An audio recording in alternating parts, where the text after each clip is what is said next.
Good morning. आज हम लोग शुरू करने वाले हैं एक नया चैप्टर। हम लोग इससे पहले हम लोग पढ़ लिए थे टेंथ का, यानी टेंथ का साइंस हमने ख़त्म कर चुके हैं।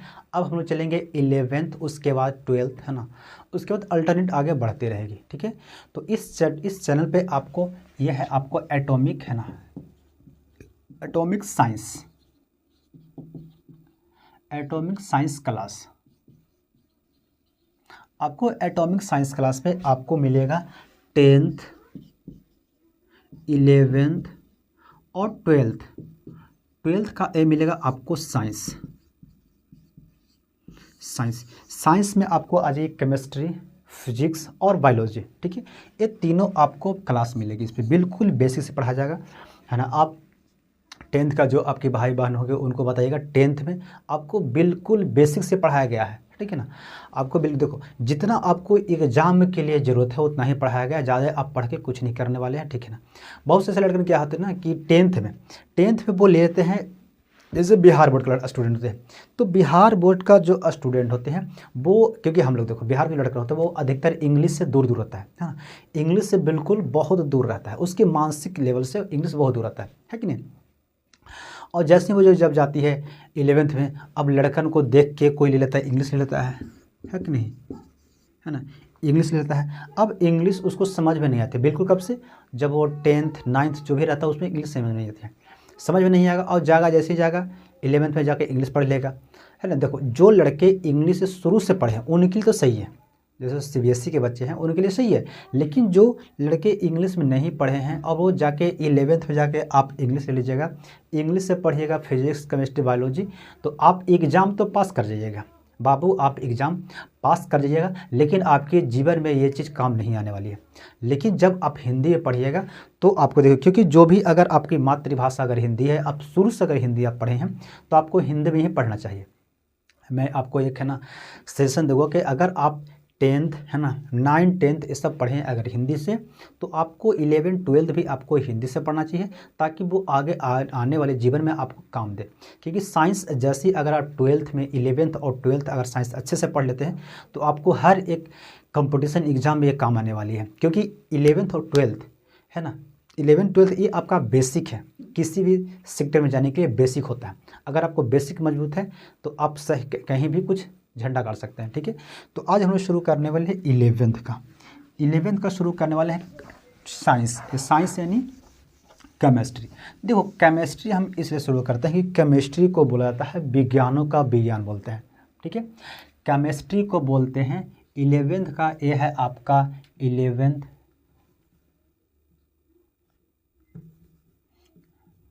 है ना। 11th का आपको है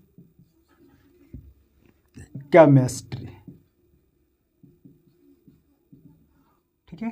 केमिस्ट्री है, केमिस्ट्री हम लोग शुरू इसलिए करते हैं केमिस्ट्री, क्योंकि केमिस्ट्री को यानी रसायन शास्त्र को,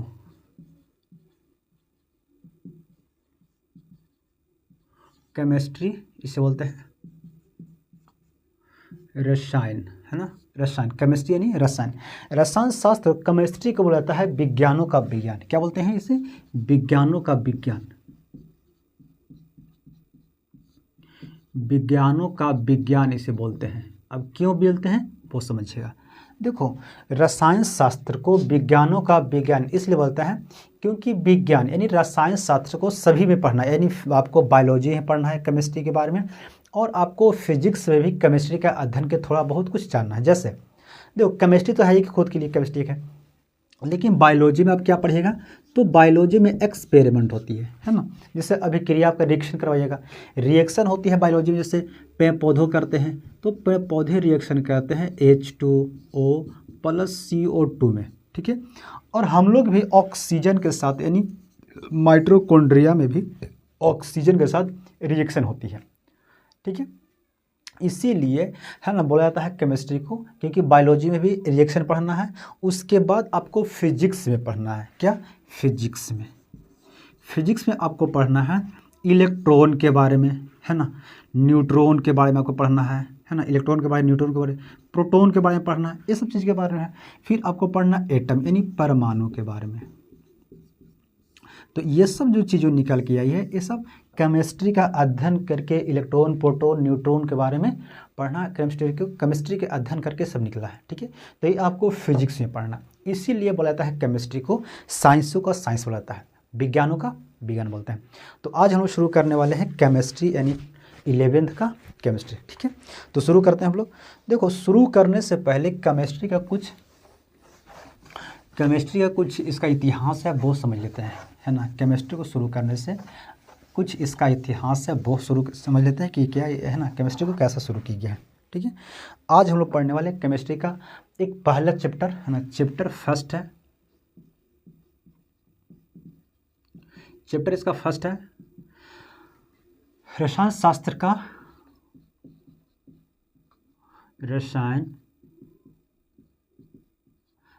शास्त्र का मूलभूत अवधारणाएं, मूलभूत अवधारणाएं है ना, मूलभूत अवधारणाएं, रसायन शास्त्र का मूलभूत अवधारणाएं, ठीक है। ये आपको पढ़ना है पहला क्लास, यानी केमिस्ट्री के बारे में कुछ नॉलेज लेना है कि इसमें कौन कौन लोग अपनी अपनी मत दिए थे, मत मतलब अपनी अपनी सिद्धांत को दिए हैं, ठीक है। ये पढ़ना है। तो केमिस्ट्री से शुरू करने से पहले पढ़ते हैं कि केमिस्ट्री की कुछ इतिहास के बारे में। देखो, केमिस्ट्री शब्द जो हुआ है यानी इंग्लिश में इससे बोलते हैं केमिस्ट्री, क्या बोलते हैं, केमिस्ट्री है ना। एक केमिस्ट्री जो शब्द जो लिया गया है वो यूनान भाषा से लिया गया है, यानी कीमिया यूनान की एक शब्द है, यानी यूनानी केमिस्ट्री शब्द लिया गया है, यूनानी है ना, यूनानी शब्द कीमिया से लिया गया है। किससे लिया गया है, कीमिया से लिया गया है। कीमिया मतलब होता है यूनानी, यानी है ना, कीमिया मतलब होता है काली मिट्टी, कीमिया मतलब होता है काली मिट्टी, है ना, काली मिट्टी, इससे लिया गया है केमिस्ट्री शब्द का उत्पत्ति होती है, ठीक है, कीमिया से, ठीक है। ये होती है केमिस्ट्री के लिए। अब यहाँ से कुछ हम लोग और इसका है ना, क्योंकि जो केमिस्ट्री में बहुत लोग अपनी अपनी मत दिए हैं, ठीक है। तो सबसे पहले केमिस्ट्री के बारे में पढ़ते हैं कि कुछ जैसे वैज्ञानिक ये आपको बताएंगे कि है ना कुछ रिएक्शन होती है, ये आपको आगे पढ़ना है।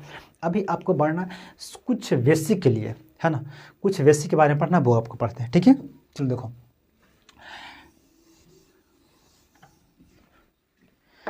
पदार्थ के बारे में सबसे आगे पढ़ना है, पदार्थ यानी है ना, पदार्थ या द्रव।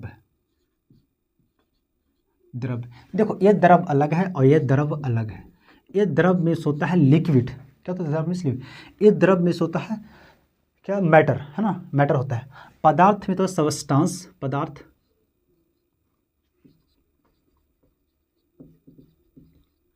सबस्टांस, और द्रव में होता है मैटर। ये मैटर वो नहीं कि आपके घर में लड़ाई झगड़ा हो गया, वो मैटर नहीं, है ना, ये मैटर अलग होती है, ठीक है। द्रव मीन्स मैटर होती है। द्रव जो होता है इस दुनिया में आप जो भी कुछ देखते हैं वो सब पदार्थ है, यानी द्रव है वो, है ना। द्रव जो होता है वो छोटे छोटे चीज़ों से मिलकर बना होता है वो पदार्थ। जैसे ये पेन एक पदार्थ है ना, यानी द्रव उसे कहेंगे कि जो है ना दुनिया का हर वो चीज़ यानी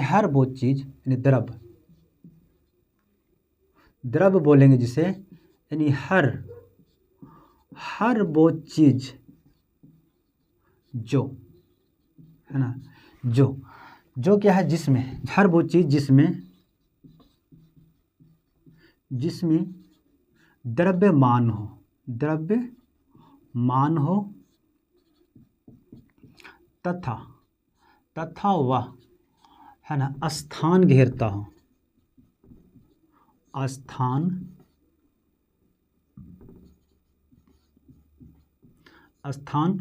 घेरता हो, ठीक है। वो क्या कहलाएगा, वो द्रव्य कहलाएगा, यानी पदार्थ का। देखो, दोनों एक ही चीज़ है।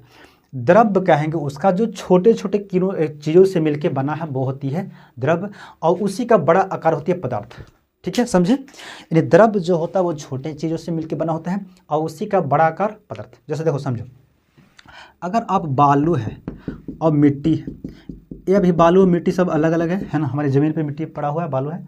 अब इसी को जब मिला दिया जाए तो एक बन जाएगा, ईंट बन जाएगा, ठीक है। तो ये जो है छोटे हैं, यानी इसको द्रव्य बोलेंगे, हाँ, और बड़ा आकार का होगी, इसलिए क्या इसे पदार्थ बोलेंगे। लेकिन बेसिकली जो द्रव जो बनता है वो किसका बनता है, यानी पदार्थ बनता है किसका बनता है, तो वो द्रव का बना होता है। पदार्थ किसका बना होता है, तो द्रव का बना, समझे। बस इसी में और कोई डिफरेंट इसका नहीं है, बस यही है, ठीक है। द्रव यानी द्रव भी कह सकते हैं और पदार्थ भी कह सकते हैं, दोनों एक ही सेम ही उसका डिफरेंस निकलेगा। पदार्थ का भी वही, दुनिया का हर वो चीज़ जो स्थान घेरती हो जिसमें द्रव्यमान हो, द्रव्यमान मतलब उसका भार हो, उसे हम क्या बोलेंगे, पदार्थ बोलेंगे या तो द्रव बोलेंगे, ठीक है। लेकिन न तो प्रकाश, जैसे हम लोग क्या बोले, साउंड बोले, है ना, आवाज़। आवाज़ देखो जगह तो घेरती है, जगह घेरती है, लेकिन उसमें भार नहीं है। जैसे मान लो हम इस रूम में बोल रहे हैं, तो इस रूम में जितनी जहाँ तक आवाज़ें हैं वो कहीं ना कहीं फैल जा रही है ना, साउंड वो फैल जा रही है। लेकिन इसमें क्या आवाज़ है, यानी इसमें क्या है, जगह घेरे, लेकिन इसमें द्रव्यमान नहीं है। इसीलिए है ना, ध्वनि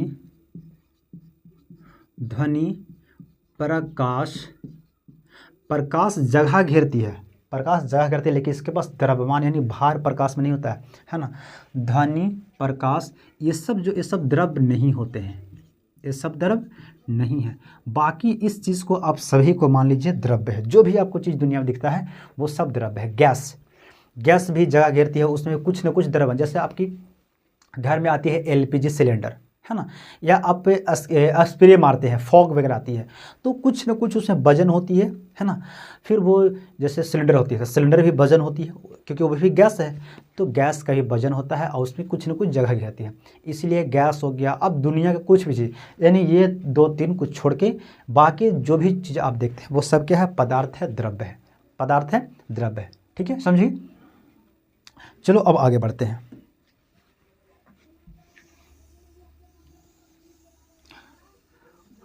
द्रव्य का जो अवस्था होती है वो 2 तरह की अवस्था होती है। एक होती है भौतिक अवस्था, होती है, और एक होती है रासायनिक अवस्था। रासायनिक अवस्था है, 2 तरह की अवस्था होती है। एक होती है भौतिक अवस्था, है ना, और एक होती है रासायनिक अवस्था। भौतिक अवस्था जो होती है वो होती है 3। भौतिक अवस्था में पदार्थ को बांटा जाता है 5 तरह में, है ना। यानी भौतिक अवस्था में पदार्थ को बांटते हैं 5 समूह। पहला जो होती है वो होती है ठोस, क्या होती है, ठोस होती है, जिसे बोलते हैं सॉलिड, ठीक है। दूसरा होती है वो होती है द्रव, ठीक है। तीसरा होती है उससे बोलते हैं 2, 3, ठीक है, गैस। तीसरा होती है प्लाज्मा। चौथा होता है ना, क्या होता है, चौथा हो गया प्लाज्मा। 5वां जो होता है Bose Einstein,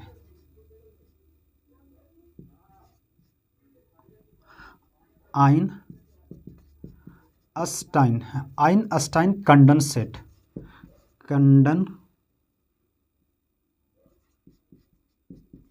Bose Einstein condensate. ये पदार्थ की यानी भौतिक अवस्था में 5 अवस्था होती है, ठोस द्रव गैस, प्लाज्मा और बोस आइंस्टाइन, ये 3 अवस्था होती है। भौतिक मतलब किसी को देख के उसकी जन्मजात अवस्था होती है। जैसे मैं एक भौतिक अवस्था में रहा, क्या है कि मैं काला हूँ, ठीक है, मेरा कद क्या है 5 फुट कुछ इंची हो सकती है ना, मैं लंबा हूँ, ठीक है ना। किसी का क्या भौतिक अवस्था होती है कि वो नाटा है, वो काला है, नाटा है ना, किसी गोरा होता है। तो जो जन्मजात जो अवस्था जो होती है उससे बोलते हैं भौतिक अवस्था, ठीक है। बाकी रासायनिक अवस्था होती है, जैसे मेरे में क्या गुण है ना, तो गुण मेरा है कि मैं पढ़ाता हूँ, है ना। अब कोई होता है कि कोई पागल है, कोई चोर है ना, कोई चोर है, कोई है ना, कोई टीचर है, कोई ये सबका अलग अलग गुण होती है, वो आती है रासायनिक अवस्था में। भौतिक अवस्था कह सकते हैं कि जिसमें जन्मजात उसमें क्या हो, गुण हो, ठीक है ना, ये होती है भौतिक अवस्था। जैसे मान ले एक क्या है, स्केच है, तो स्केच का एक जन्मजात क्या है कि इसका गुण है कि ये है हार्ड होगा, क्या होगा, ये हार्ड है इसमें, है ना, इसमें हार्ड होगा, ठीक है। तो ये इसका जन्मजात क्या है, अवस्था होती है, जन्मजात इसका गुण है, ठीक है।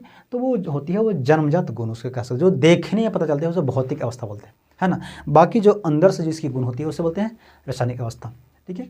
तो रासायनिक अवस्था होती है दो तरह का होती है, एक होती है शुद्ध, एक क्या होती है, शुद्ध होती है, ठीक है, और एक होती है शुद्ध और एक होती है अशुद्ध, यानी दो तरह का होती है, शुद्ध और अशुद्ध, ये दो तरह की अवस्था होती है,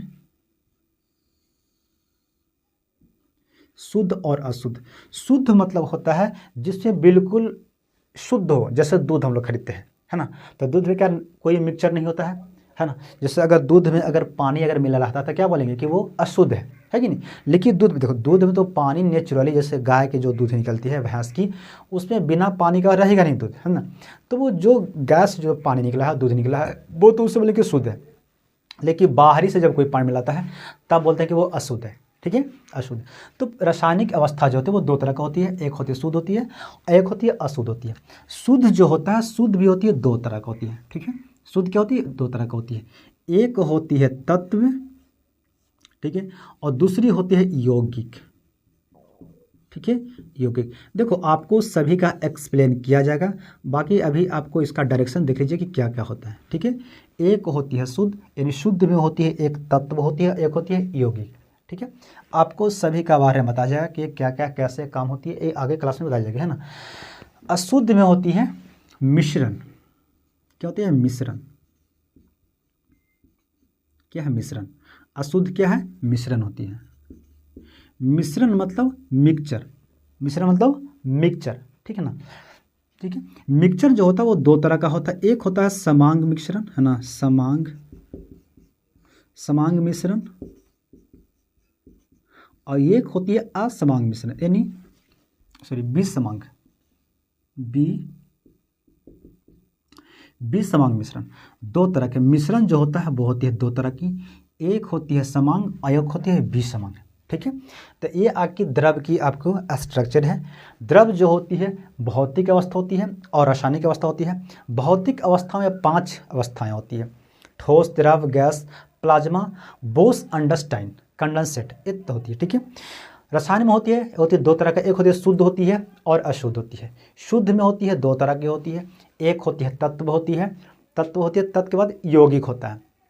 फिर होती है क्या, आपको अशुद्ध में आएगी मिश्रण। मिश्रण तो जैसे हम लोग शरबत चीनी का बनाते हैं मिश्रण, है ना, तो वो उसमें कभी कोई नमक डाल देता है ना, कभी नींबू डाल देगा, तो कोई जलजीरा का बना देगा, शरबत बना, तो ये अशुद्ध होती है। क्या होती है, अशुद्ध। इसका अशुद्ध कहने का मतलब कि इसमें कोई लिमिटेशन नहीं है कि कितनी मात्रा में पानी डाला गया है और उस शरबत में कितनी मात्रा में चीनी डाला गया है ना, और कितना नींबू डाला गया है, इसका कोई लिमिटेशन नहीं होती है। उससे बोलते हैं केमिस्ट्री में अशुद्ध। अशुद्ध मतलब ये नहीं कि उसमें मिट्टी का मिला हुआ हो या बालू कंकड़ डाल दिया, वो अशुद्ध, वो अशुद्ध नहीं है। वो अशुद्ध हम लोग जनरली भाषा में बोलते हैं कि वो अशुद्ध है, गंदा है। अशुद्ध का मतलब कि वो किसी चीज़ को बिल्कुल यानी बिल्कुल निश्चित अनुपात में ना मिलाया गया हो, उससे बोलते हैं अशुद्ध, ठीक है। यानी वो अलग है, जितना होना चाहिए। जैसे हम लोग दाल बनाना है, अब दाल में जितना कोई व्यक्ति खाता है नमक, उतना नमक ठीक है, तो तब तो ठीक है। लेकिन अगर उससे ज़्यादा नमक डाल दिया जाए, जैसे हॉस्टल में लड़कन बनाते हैं, तो जब नए नए जो लड़कन हॉस्टल में जाते हैं तो उनको बनाने नहीं आता है घर से, है ना, वो घर के सीख नहीं जाता है, तो सीख के नहीं जाते हैं, सीखते नहीं, उनको नहीं पता नहीं रहता है। तो वो जब खाना बनाता है ना, तो कभी दाल में पानी बहुत ज़्यादा डाल देंगे, कभी दाल में नमक बहुत ज़्यादा हो जाएगा, है ना, कभी हल्दी ज़्यादा हो जाएगा। तो ये सब जो डाला जाता है, यानी कॉम्बिनेशन जो हुआ ये अलग अलग हुआ, है ना, यानी निश्चित अनुपात में नहीं होगा। इसी को बोलते हैं शुद्ध और अशुद्ध, ठीक है, ये होता है। समझिए, तत्व जो होता है ये होती है 3 तरह का होता है। तत्व एक होता है धातु, एलिमेंट, और एक एलिमेंट जो होता है वो होती है 2 तरह का, धातु होती है, अधातु होती है। एक होती है अधातु और दूसरी होती है ना, अधातु, है ना, अर्धधातु, ठीक है। धातु, अधातु, अर्धधातु, ठीक है। धातु, अधातु, अर्धधातु, ये 3 तरह होती है। कहाँ गया यार, ठीक है, 3 तरह का होती है, धातु, अधातु, है ना, और एक होती है अर्ध यानी अर्धधातु। देखो क्या कहते हैं, यौगिक जो होता है ये भी 2 तरह का यौगिक होता है, 2 तरह का। इसमें एक आ जाएगा कार्बनिक, कार्बनिक होती है यानी कार्बनिक, और एक होती है अकार्बनिक, अकार्बनिक, है ना। ऑर्गेनिक और इनऑर्गेनिक सभी को देखो इंग्लिश, है ना। ये होती है ना फिजिकल फेस, केमिकल फेस, ठीक है। सॉलिड, इसको सभी इंग्लिश में सॉलिड हो गया ये, इसको बोलते हैं सॉलिड, ठीक है। लिक्विड, लिक्विड हो गया, gas, plasma, Bose Einstein condensate, है ना। बोस आइंस्टाइन, है ना, बोस आइंस्टाइन कंडेंसेट होती है, ठीक है। ये होती है केमिकल, है ना। केमिकली फेज होती है, शुद्ध होती है बिल्कुल, है ना, शुद्ध होगी, प्योर होगी, है ना। एक होती है ना अशुद्ध होती है, ठीक है। तत्व यानी एलिमेंट, एलिमेंट। एक होती है कंपाउंड, इसे बोलते हैं कंपाउंड बोलते हैं, कंपाउंड हो गया, ठीक है। धातु जो होती है इसे बोलते हैं मेटल, मेटल। नॉन मेटल, अधातु को बोलते हैं नॉन मेटल, है ना। ये होती है मेटोलाइट, मेटोलाइट, है ना, मेटोलाइट, ठीक है, मेटोलाइट। समांग होता है ना होमोजेनियस और हेट्रोजीनियस, है ना, यानी ये होते हैं मिक्सचर होता है, मिक्सचर होते हैं, मिक्सचर, ठीक है, मिक्सचर हो गया। मिक्सचर होती है दो तरह का होती है, एक होती है हेट्रोजेनियस, सॉरी, एक होती है होमोजेनियस, है ना,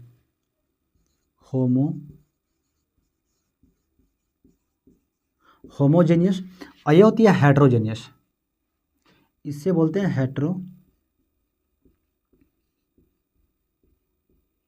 हेट्रोजेनियस, ठीक है। देखो यौगिक जो होता है वो दो तरह का होता है, एक होती है ऑर्गेनिक केमिस्ट्री, है ना, यानी ऑर्गेनिक कंपाउंड, और दूसरी होती है इनऑर्गेनिक, ऑर्गेनिक कंपाउंड, ठीक है। ये दो तरह का होते हैं। अब इसका एक एक बारी करके, है ना, इसको हम लोग पढ़ेंगे, ठीक है। आप इसका स्क्रीनशॉट ले लीजिए। 1 2 3 4 5 6 7 8 9 10, ठीक है। आप इसका स्क्रीनशॉट ले लिए। अब इसके बारे में हम पढ़ेंगे, एक एक करके पढ़ेंगे, है ना, इसका गुण पढ़ेंगे, क्योंकि देखो आपको ये सब बेसिक्स चीज़ें, आपको अगर ये सब बेसिक अगर पता है तो आप केमिस्ट्री में आगे कुछ बढ़ सकते हैं, नहीं तो आपको अगर इसके बारे में नहीं पढ़ना है, नहीं आपको जानिएगा तो नहीं। जैसे मैथ आपको बनाना है तो मैथ में आपको सबसे पहले चाहिए पढ़ा कुछ, है ना, कुछ टेबल चाहिए। अगर टेबल अगर आपको आता है तो कैलकुलेशन तो इजी हो जाएगी, है ना। अगर किसी को जोड़ घटाव ये सब नहीं पता तो भाई क्या वो केमिस्ट्री, क्या वो मैथ बनाएगा, है कि नहीं। इसीलिए बेसिक चीज़ होना बहुत जरूरी है। आप 11th में जाइएगा, 12th में जाइएगा तो बेसिक आपको जोड़ घटाव गुणा भाग ये सब नहीं सिखाया जाएगा, है ना। ये सब आपको पहले से सीखना पड़ेगा, नहीं सिखाया जाएगा। लेकिन केमिस्ट्री का ये सब बहुत ज़रूरी है, इसको जानना आपको ज़रूरी है। अगर आप 10th में अगर नहीं पढ़े हैं तो आपको 11th में 12th में बहुत ही आगे काम देने वाले, ठीक है। तो हम लोग एक एक करके आगे बढ़ेंगे। देखो भौतिक अवस्था तो आपको नहीं पढ़ना है, केमिस्ट्री के ये फिजिक्स से पढ़ना, लेकिन ये आपको कुछ कुछ चीज़ों के मैं बता दूंगा, तब आपको कभी केमिस्ट्री में इसका भी कुछ उपयोग है ना। लेकिन ज़्यादातर आपको भौतिक अवस्था को फिजिक्स में पढ़ना है, आपको ये सब यानी रासायनिक अवस्था को केमिस्ट्री में पढ़ना है। लेकिन मैं इसके बारे में कुछ बता दे रहा हूँ ताकि आपको आगे भी काम देगा, है ना।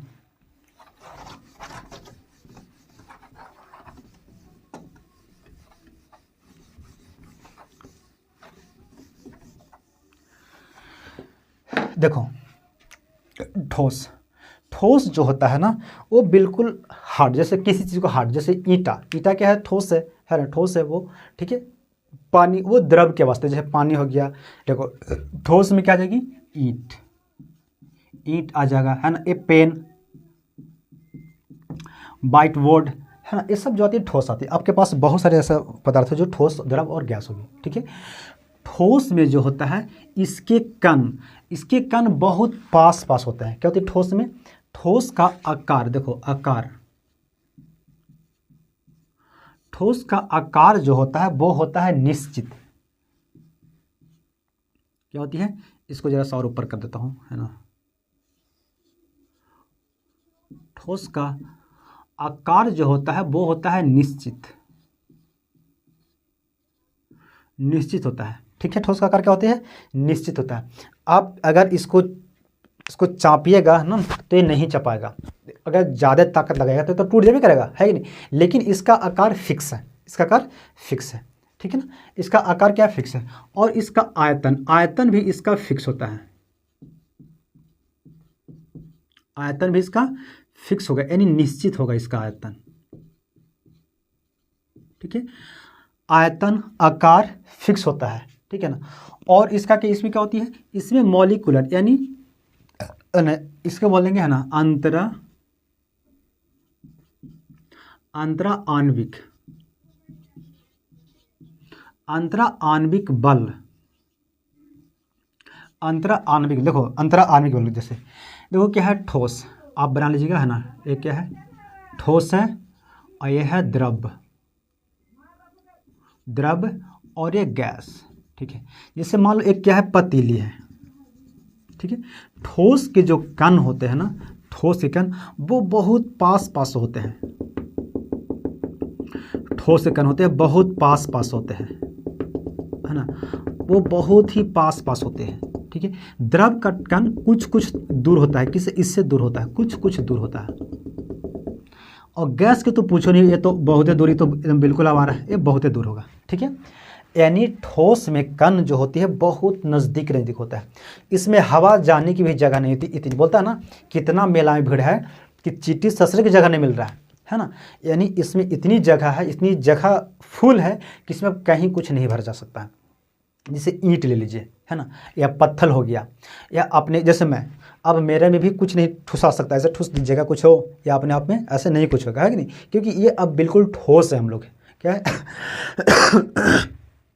हम लोग क्या है एक ठोस के रूप में आता है ना। उसी तरह से अब दुनिया का जैसे चेयर हो गया, व्हाइट बोर्ड हो गया, इसमें अब बाहरी से कुछ भी नहीं इसमें अट सकता है ना, वो बिल्कुल ठोस होता है। ठोस के जो कण आपस में होती हैं वो बिल्कुल पास होते हैं, बहुत पास होते हैं। यानी कह सकते हैं इसकी अंतरा आणविक बल मतलब इसकी अणुओं में जो बल है वो क्या होगा, वो क्या है, वो बहुत ज़्यादा बल होता है। क्या होती है, बल जो होता है बहुत ज़्यादा, तब तो उसे खींच के रखता है। अगर बल नहीं रहता तो कोई खींचता, बल मतलब क्या होता है, खिंचाव। बल मतलब होता है खिंचाव। जैसे आपके माँ बाप के बीच में आपके प्यार होगा, है ना, कुछ बल होती है, कुछ देखो प्यार तो होता है, कुछ स्नेह होता है, और कुछ डांट डवा होती है। अगर डांटेंगे आपको माँ बाप नहीं तो आप बिगड़ जाइएगा, है ना, आपको जहाँ मन करेगा वहाँ जाइएगा। इसलिए वहाँ पे कुछ बल भी होती है और वहाँ पे प्यार भी होता है कि नहीं। उसी तरह से ठोस में भी बल होता है, यानी अपने बच्चों को, अपनी कण को पास रखने के लिए उसमें बल होता है, ठीक है। उसकी बोलते हैं अंतरा आणविक बल। तो इसमें बहुत ज़्यादा होता है, क्या होता है, बहुत अधिक होता है, यानी अंतरा आणविक बल बहुत अधिक होगा, ठीक है ना। द्रव में अंतरा आणविक बल ठोस की तुलना में कम होता है, इसीलिए द्रव यानी पानी में अगर आप हाथ डालिएगा तो वो अंदर चली जाती है। पानी में अगर ईंट वगैरह या पत्थर कुछ गिरा दीजिएगा तो पानी के अंदर चली जाती है, यानी उसमें जगह भी है, समाने के लिए उसमें जगह है। उसी तरह से इसमें अंतरा आणविक बल किससे, ठोस से कम होता है। द्रव में जाइएगा तो द्रव में तो और है, जैसे हम लोग हवा में, हम लोग तो कहीं पे भी अगर जैसे पानी में अगर हाथ मारिएगा ऐसे, जैसे कोई तैरता है पानी में, है कि नहीं, तो तैरता है, तो जब पानी में हाथ मारिएगा तो कुछ देरी के बाद आपको पता चलेगा कि हाँ हमने पानी को फेंक रहा है ना, वो आपको पता अनुभव चलता है। लेकिन हवा में कोई तैरता है, ले हवा में तैर लो, कुछ पता चलेगा कि कितना उसका हवा कितना फेंक रहे हैं, वो नहीं पता चलता है। यानी इसमें अंतरा आणविक बल बहुत कम होता है। क्या होता है, इसमें बहुत कम होता है। और सबसे ज़्यादा अंतरा आणविक बल अगर बोला जाए तो वो होती है ठोस में, ठीक है। और क्या होता है, अंतरा आणविक है ना दूरी, अंतरा आणविक है ना, अंतरा आणविक है ना दूरी। अब दूरी कह सकते हैं, तो अंतरा आणविक दूरी जो है इसमें कम है, क्योंकि ये पास है तो दूरी से कम होगा, है इसमें दूरी, इसमें दूरी बहुत कम होगा, तब तो ये पास है, यानी दूरी इसमें कम है लेकिन बल इसमें ज़्यादा है। इसमें दूरी अगर बात करेंगे यानी अंतरा आणविक की, जैसे मान लो एक घर में, इस क्लासरूम में है ना बहुत जगह कुछ खाली है, तो खाली है, और एक क्लासरूम ऐसा है कि उसमें जगह ही नहीं अब अंदर जाने के लिए, और एक क्लासरूम ऐसा है कि जो उसमें जगह कुछ एकदम, उसमें एक भी लड़का नहीं है, तो कह सकते हैं कि एक क्लासरूम ऐसा है जिसमें जगह बिल्कुल नहीं है, वो क्या है, ठोस, यानी उसमें दूरी बिल्कुल नहीं है। है ना, यानी दूरी है ही नहीं, तो कहाँ से लड़का उसमें एंट्री करेगा।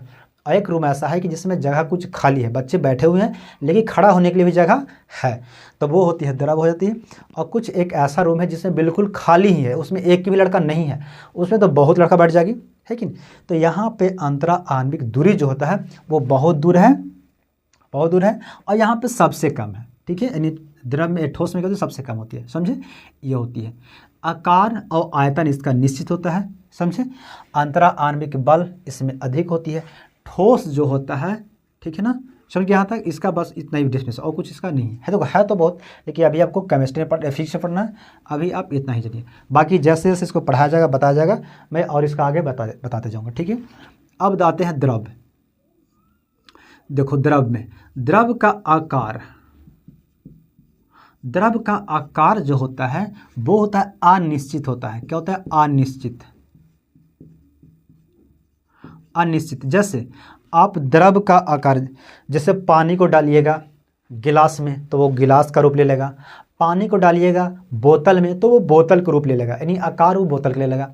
पानी को डालिएगा अगर आप थाली में डाल दीजिएगा तो वो छितरा जाएगा, थाली का रूप ले लेगा, है ना। उसी पानी को आप बाल्टी में डाल दीजिए तो वो बाल्टी का आकार का बन जाएगा।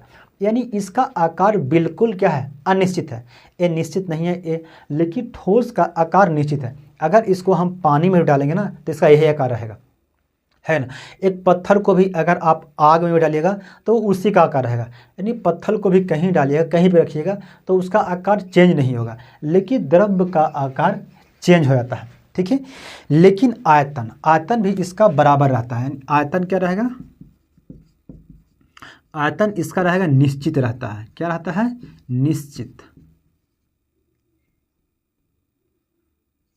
है ना, निश्चित रहता है। आयतन जो होता है इसका निश्चित होता है। क्यों, क्योंकि जैसे पानी को आप डालिएगा, अगर मान लीजिए 1 गिलास पानी है तो वो थाली में डालिएगा तो 1 ही गिलास पानी रहेगा।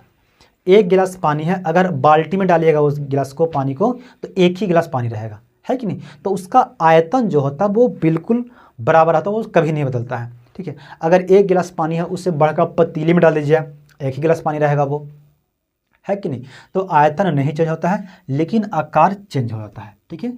अब इसका अंतरा आणविक बल देखते हैं। अंतरा आणविक बल, अंतरा आणविक बल देखो क्या होती है, ठोस की तुलना में क्या होगा, एक कम होगा।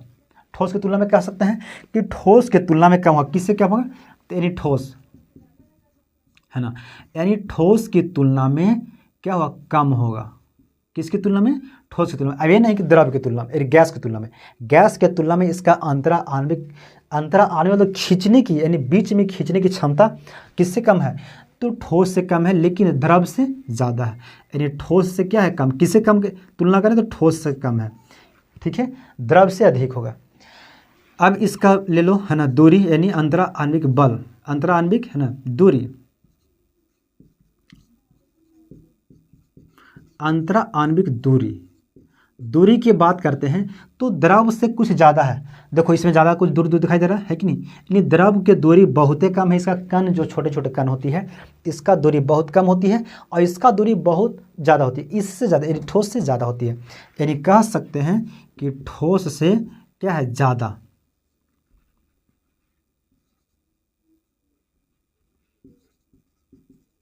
ठोस से क्या है, ज़्यादा है। किससे ज़्यादा है, तो ठोस से ज़्यादा है, ना कि द्रव से ज़्यादा है। द्रव से कम है, क्योंकि एकरा में बहुत दूर है, ठीक है, समझिए। तो ये हो गया द्रव के बारे में। अब होती है क्या, गैस। आपको बाकी और नीचे पढ़ा दिया जाएगा, ठीक है। गैस के बारे में पढ़ते हैं।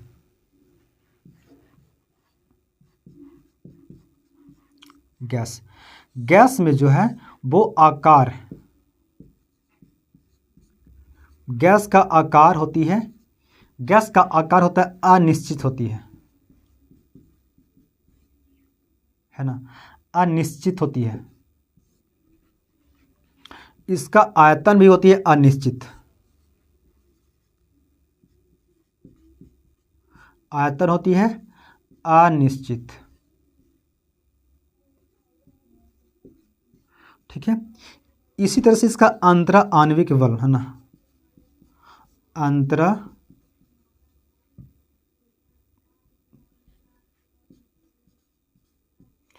अंतरा आणविक बल क्या होती है, सबसे कम होगा। देखो बल इसमें है ही नहीं, यानी क्या होगा, सबसे कम होगा, यानी अंतरा आणविक बल जो है वो सबसे कम होगा, ठीक है। और अंतरा आणविक दूरी, अंतरा आणविक दूरी बहुत ज़्यादा है, देखो सबसे अधिक है, सबसे अधिक है, समझे। यानी अगर गैस की हम बात करते हैं तो गैस में आकार, यानी अगर गैस को आप डालें सिलेंडर में तो वो सिलेंडर का रूप ले लेगा। अगर आप गैस को डाल दीजिए बड़ा टंकी में, जैसे मान लीजिए ड्राम में डाल दिए तो वो ड्राम का रूप ले लेगा, है ना, ठीक है, ड्राम का रूप लेगा, ठीक है ना। लेकिन गैस अगर मान लीजिए कहीं ना कहीं वो उसका आयतन क्या होती है, अनिश्चित होती है, आयतन भी उसका अनिश्चित होती है, ठीक है, समझे। फिर उसका अंतरा आणविक बल सबसे कम होती है, यानी उसमें खिंचाव कम होता है तब ना, है ना। जैसे हवा में आप कूद गए तो हवा में उसमें खिंचाव कम है तब तो आपको, है ना, नीचे गिरा दिया। तो सब देखो हाथ में मारा हवा में, तो हवा यहाँ पे है, तो हाँ क्योंकि हवा यहाँ पे बहुत खाली है इसलिए हाथ क्या हमारा बहुत, है ना, आराम से, कोई फीलिंग नहीं हो रही कि यहाँ पे हम हवा है कि नहीं है। लेकिन वही पानी में आप मारिएगा तो आपको पता चलेगा, चोट आपको लगेगा, है ना, यानी पानी में ज़रा सा जगह कम होता है, ठीक है। चलो देखो अंतरा आणविक दूरी सबसे अधिक होती है, देखो इसमें सबसे अधिक है, दूर कितना दूर दूर है सब, और इसमें सबसे कम होती है। तो ये होती है ठोस द्रव गैस की कुछ गुण हैं, ठीक है। फिर एक होती है प्लाज्मा,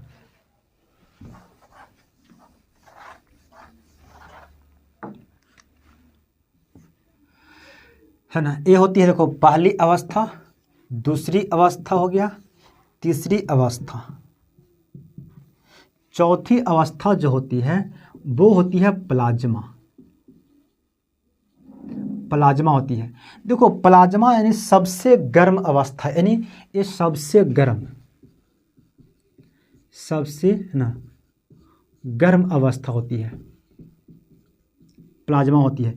जैसे सबसे गर्म अवस्था, जैसे आप कहीं भी भट्टी पे कहीं देखे होंगे ना, या अभी बहुत टिकटॉक पे आती रहती है, जैसे मान लो किसी चीज़ को जैसे गला के बनाना, जैसे सोना को बनाना है, सोना को, है ना, महिलाएं पहनती है सोना, है ना, तो सोना को गला के बनाना है, किसी उसको दूसरे आकार में बनाना है, तो उसको पूरा एकदम गलाने के एकदम गर्म करने के बाद वो पूरा एकदम एकदम गल जाएगा एकदम, है ना। गलने के बाद क्या होगा, वो हिलेगा डोलेगा नहीं, जैसे, है ना, वो बिल्कुल एकदम गाढ़ा हो जाती है।